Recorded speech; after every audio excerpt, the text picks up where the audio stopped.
Are we going? Yep. Alright, yo guys, what's up? Grant Training Systems, back again from a long time ago. I've got my man dead on the mat here because he just got done with like 2 fitness classes. But we're here talking a bit about some lower back exercises that I promised my friend I was going to put up like 2 weeks ago. So here we go. Basically, a lot of people from athletes to engineers like this guy, Dr. Steve, always have lower back pain. And it's actually quite common. But what I see with the treatments of the lower back exercises, if you will, is that they don't really target the specific issue. So basically, is that camera on me right now? Alright, so basically you have your spinal segment, yeah? Each vertebrae on top of each other. And while you're doing lunges, squats, playing tennis, playing soccer, anything with a dynamic movement, people are pretty convinced that they get fit this way, which is correct. Your muscles are going to get stronger, you are going to lose weight. But what people seem to not understand is that you have smaller muscles, intrinsic and supporting muscles, if you will, that nervous system actually kind of shuts off because the movement is so dynamic and so forceful that those muscles actually aren't able to handle the pressure, if you will. So they kind of shut off, allowing the larger muscles to do the work, which isn't necessarily a bad thing, but the problem comes is if you end up never training those smaller muscles begin to atrophy, they become weaker, and then they don't do their job, which is actually quite important. Other areas we see these in, just as a side note, is usually the shoulder, there's one in the knee, and then the lower back. And if you think about your pretty fit people, usually many of them always have pain in their knee, their lower back, or their shoulder, or all the above. Speaking of the meatheads in the gyms, always that are massive, but yet they have lower back pain and always shoulder pain. So that's just another side example of the smaller muscles not being worked when somebody's doing your normal everyday fitness. So, alright, off that tangent, back onto this. So here we go back with the spinal segments that we were talking about of the vertebrae. And what we have is these small muscles called intrinsic muscles and paraspinal muscles. Para means around, so they're basically going around the spine. And their job, when they're strong, is to hold the spine in place, or when there's a dynamic movement and the spine must move or translate, it allows the translation of the spine, but it allows it to come back and get into its correct position, remembering where it needs to be. So, with that being said, what we need to do is we need to focus not only on strengthening those muscles, but we need to focus on the endurance of them.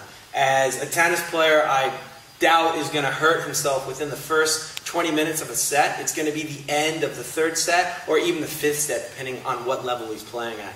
So not only is it important that we strengthen these muscles to allow them to do their job, but we need to make sure that they're well enduranced. So with that being said, I'm going to show the exercises that not only will strengthen them, but that will go into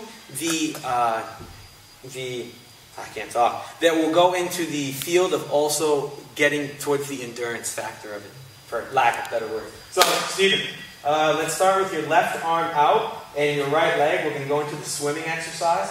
And as you notice, this is a pretty basic exercise. Steven, you can go normal speed now, it's alright. What you notice is he's not keeping his head. Now, actually do it the wrong way where you don't move your head. Remember the way we were chatting about everyone else does it? Okay. So go ahead and try it like that. So as he does it like this with your leg.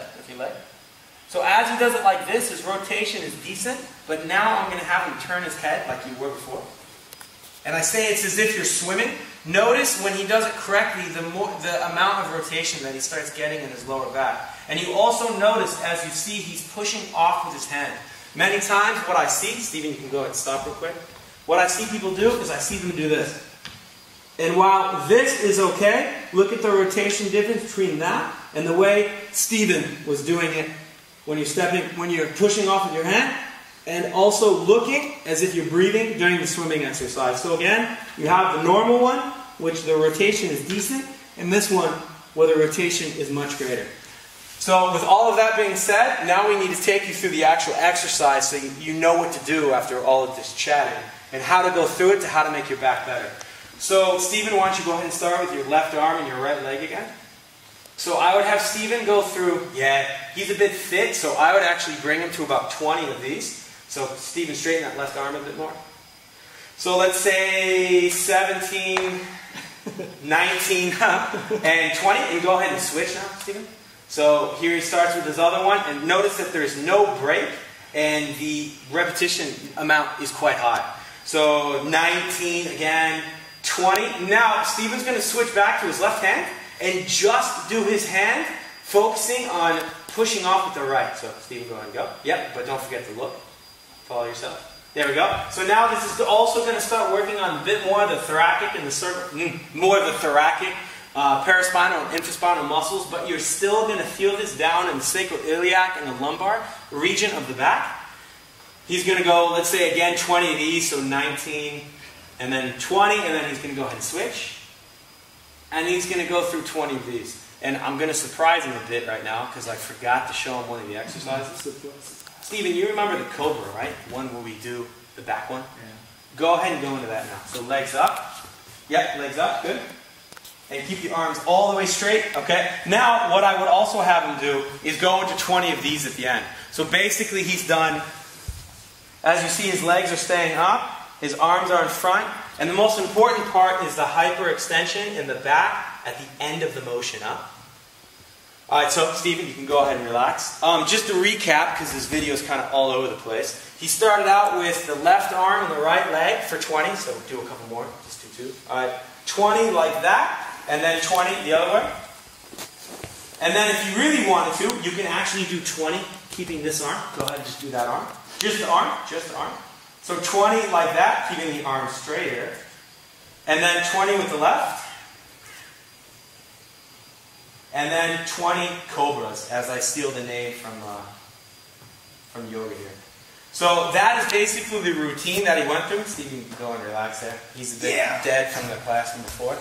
But that is the routine. You don't have to do 20. You can start with 10. You can start with 12. But if you compare that to most other physiotherapy exercises you've been given or videos you've seen, I don't know, you have noticed that basically it's usually 10 here, 10 there, maybe 15, and then you break, then you go into the other exercise. So you're dealing with decent exercises that don't really capture the full range of motion in those muscles, and they definitely don't touch on the endurance factor. So this is one of the ways that we work with the tennis players and even the office guys to really strengthen the lower back, not only initially at the beginning of the tennis match, the soccer tournaments, the first hour in the chair, but something that will really focus on that endurance, allowing those spinal segments to stay, or the spinal vertebrae to stay in the position that we need them to. And just a last note, and then we cut this off because it's been like 20 minutes, is chiropractors. Everybody always asks about osteopathy. What is this? Osteopathic doctors. Yeah, osteopathy or chiropractors. Are they good? Are they bad? You can tell that very easily. If you think about the spinal segments being out of place, and a chiropractor, since I'm American, we use chiropractors, will adjust that back and put the vertebrae back where it needs to go, the spinal segment, as we've been calling it. Well, if the spine is out and the vertebrae is set back in place again, what is allowing that vertebrae to fall back out of place? Most likely the paraspinal muscles and the intrinsic muscles of the spine, but also those ligaments. So as you begin to do these exercises and the chiropractor sets that back in and the muscles become stronger, the ligaments that also connect those vertebrae to each other don't become stronger by like a muscle, but they will become shorter if the spine stops elongating and stretching that ligament. So as your vertebrae begins to sit and hold itself in the correct position due to stronger muscles, the ligaments are no longer stretched continuously, making them longer, and they too will become shorter, thus fixing the spine within your back, or the vertebrae within your back. So the question with chiropractors is, are they good or are they not? You can answer that quickly. If the chiropractor aligns you, realigns you, and then gives you exercises to do to fix the issue, and some stretches or whatnot, he's a good chiropractor. If he's just resetting you, not giving you any information, and then bringing you back again, in my eyes, I don't think he's really doing his job, because he's not addressing the root of the problem of why your spinal segments are becoming malaligned. And it's usually due to a tightness or a weakness. So if your chiropractor or your osteopedy addresses those issues, then in my eyes he's a good chiropractor or osteopedy. If he does not, then you need to ask him why he's not giving you these exercises, which in the long term will fix the root of the problem, not just fix the symptoms. So it's a bit long. Hopefully it's all right. It's been a long day for all of us. We're all off to the bar to drink lots of bottled water. All right, guys. Thanks. Peace.